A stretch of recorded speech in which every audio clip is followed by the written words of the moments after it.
I want everyone actually to stand up. Woo! Yeah. And take one step forward or sideways if necessary, any sort of step. Imagine for a minute that you're taking a step outside of yourself and just allow yourself to be open to everyone else in the room. Their pain and their joy, their successes and their failures, their dreams and their doubts. If it helps to close your eyes, then go ahead and do that. Now I want you to take another step. This is a step into my world. Today I'm asking you to accompany me on an emotional journey. I'm asking you to share in my pain and my joy and my dreams. Each of us speaking here today, we all have a story to share, and we have to be willing to be vulnerable about ourselves to do it. But in order to really hear my story, I'm asking you to be a little bit vulnerable too. It's working now, good. Go ahead and take a seat.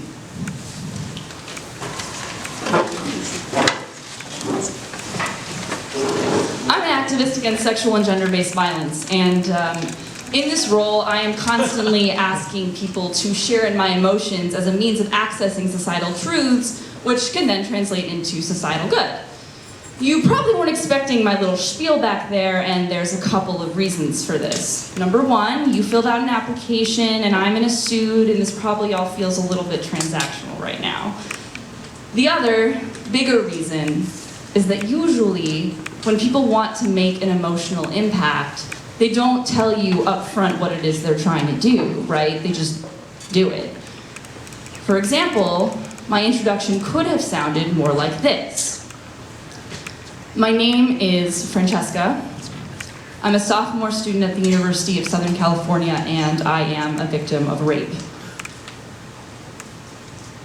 I wrote those words 2 years ago at the beginning of an op-ed that would later be read by over 15,000 people, many of whom were my peers, some of whom no doubt are sitting in this room right now.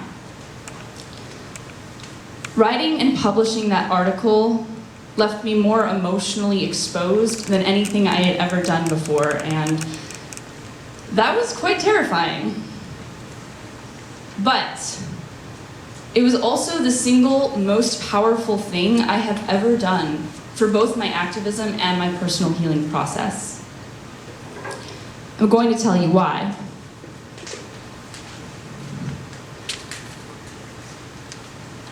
In November of my freshman year, I went to the apartment of a guy I met at a USC fraternity party.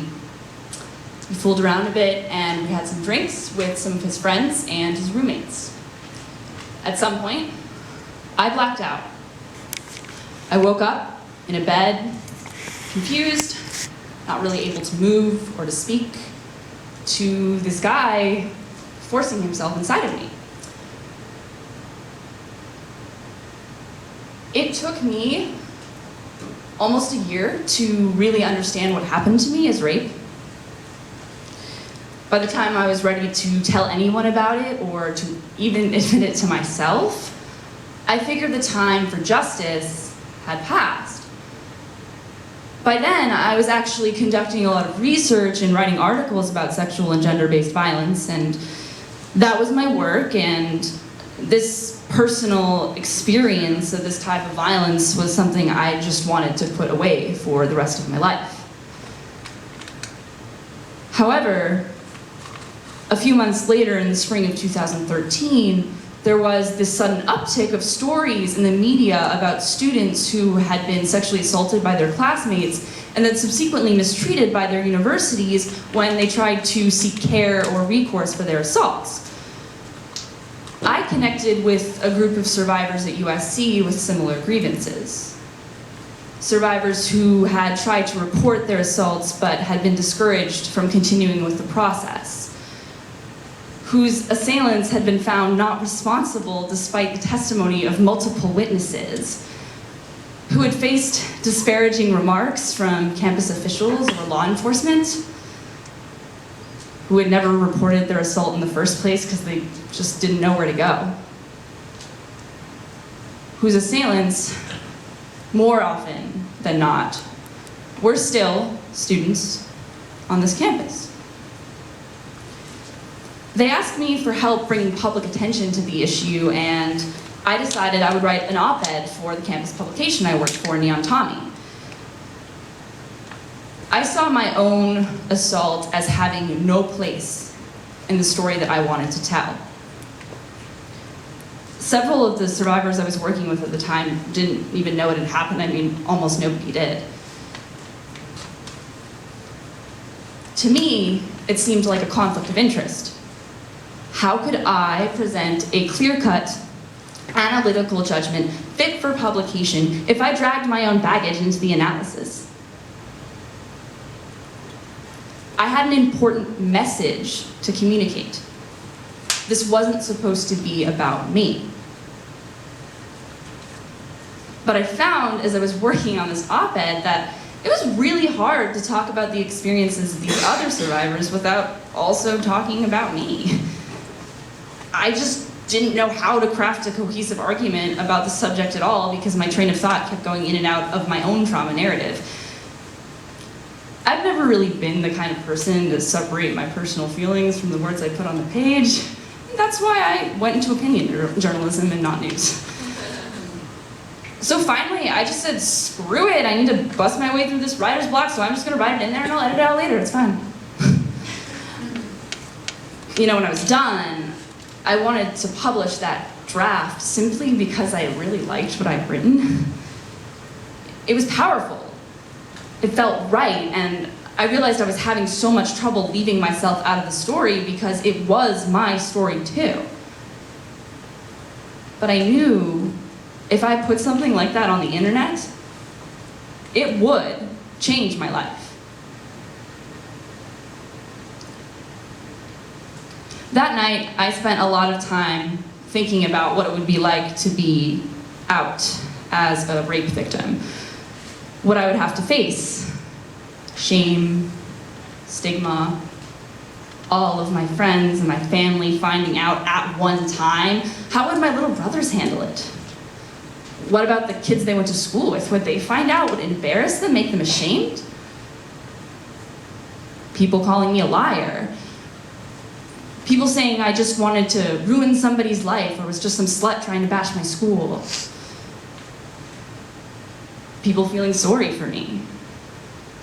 Not knowing how to react. Tiptoeing around me like I was on my deathbed, looking at me and seeing only my rape. The one privilege that I had always been afforded by my silence was that nobody had to know. Did I really want to throw that away? What's funny is that the thing that I was most worried about was losing my legitimacy as an advocate. Society has this way of looking at victims of sexual violence as damaged goods, hysterical, mentally unstable. Like, it's all well and good if you want to take a stand against sexual violence, like, yeah, but don't drag your own issues into it, because when you start talking about your own issues, people start to wonder, did that really happen, or did she just make it up for attention? I mean, she said she was drunk. How does she even know what really went down? Can we even trust anything she has to say at all? I want to emphasize that these concerns were not unfounded. When I did choose to go forward with publishing my article, I got about as far as the comments section and realized that, no, I was pretty much right on. There's a relatively predictable pattern here. First, explain why the survivor is in fact responsible for their own assault. Next, react angrily toward them for suggesting otherwise. Third, dehumanize and dismiss them. And finally, tell everyone what really happened.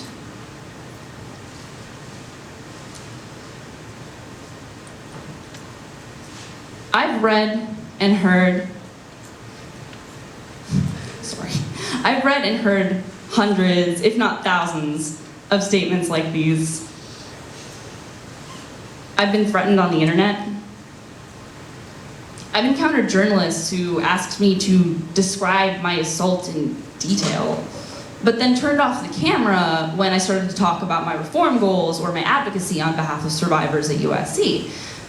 Speaking of USC, the Central Administration politely suggested, though unsuccessfully, to me on Tommy's supervising faculty that it might be better if my article were removed from the internet. There was never a question that people were going to react like this. The question was, would it be worth it? I remember, after I published my article, my dad called me up and he said, "I don't know, Francesca, maybe you shared too much." And I understand. He was looking out for me. In a world where we're often more comfortable listening to a gentleman politician talk about rape than an actual rape survivor, every detail that you share is a possible hole in your story. It seems obvious. If you want to know about war, ask a soldier. If you want to know about gun violence, ask somebody who's been shot. But as we search for solutions to combat sexual violence, so rarely do we incorporate the actual input of survivors themselves. I find that people are apt to question how I can identify as both a victim of rape and a leader in the movement against rape at the same time. It doesn't compute, because leaders aren't supposed to reveal their vulnerabilities. Leaders don't show their pain. Leaders never take anything personally. And there's an interesting thing that happens here with rape, because these traits that I'm talking about, strength, independence, rationality, dominance, these aren't just traits that we associate with leadership. They're traits we associate with men. Men have to be tough. This is the same messed up and incorrect line of thinking that leads to the assumption that people don't sexually assault men. We can't, for some reason, associate being a victim of sexual violence with masculinity. And if masculinity is intrinsically tied to leadership, then that must mean, by admitting that I'm a victim of sexual violence regardless of my own gender identity, that I'm forfeiting my authority to lead. This issue of delegitimizing people who have an emotional relationship with an issue isn't just limited to sexual violence, right? I hear this all the time. I want to be a voice for the voiceless. I want to speak out for those who can't.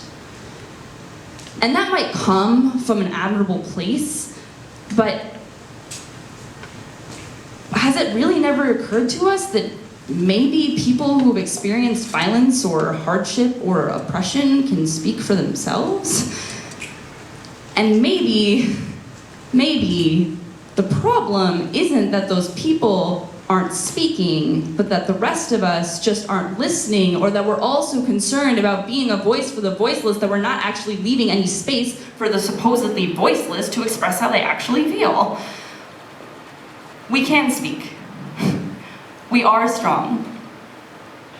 And just because we're emotionally honest about our experiences doesn't mean we're not capable of rationally analyzing them or discussing them as well.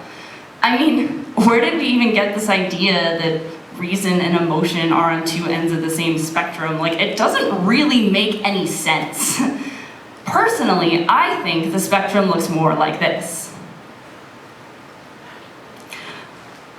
And as proof, I offered you Todd Aiken, who I think was functioning somewhere around the rock side of the spectrum when he made his comments about legitimate rape, and managed to demonstrate that comments can be both completely illogical and utterly insensitive at the same time.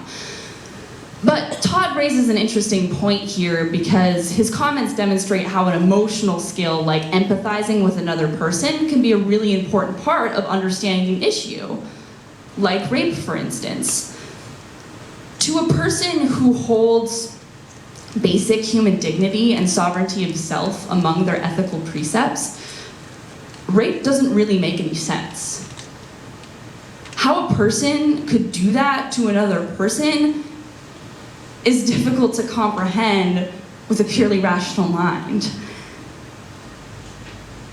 They told us in Catholic school that God is beyond the human capacity of reason, and that's, in a nutshell, why we need faith.